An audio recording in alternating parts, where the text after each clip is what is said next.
I'm curious, Anthony, as you think about it, how do you tend to define it? And we've got the DSM definition of it, but just wondering how you tend to think about it. I'm so glad, and this is one thing on my podcast that I mentioned. I'm just telling your listeners that I was so impressed with the mature and sort of comprehensive way that you think about things, Gordon, and you're doing it already because you mentioned we have the DSM, right?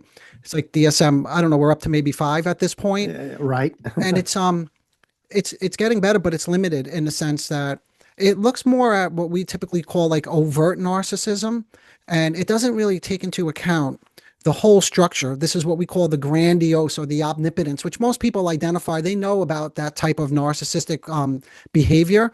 So there's, the whole grandiose sense of self is very complicated. But I just want to mention that it encompasses both that overt type of, I need to be the center of attention, risk taking, look at me, I need to be admired. But at the same time, it also includes that more vulnerable side. So all those outward behaviors, we call them compensatory. In other words, they're there to defend against that more vulnerable, shameful side of oneself, which anybody who's suffering with these traits or anybody listening who's treated somebody like this, they know that when there are moments of like what we call a narcissistic slight, a disappointment of any sort, even everyday separation sometimes can make them oscillate between feeling like they're on top of the world to feeling very vulnerable. And then maybe sometimes they even end up over drinking, turning to drugs, masturbation, pornography, to the bedroom sometimes if they really collapse and they can't get out of bed or go to work for a period.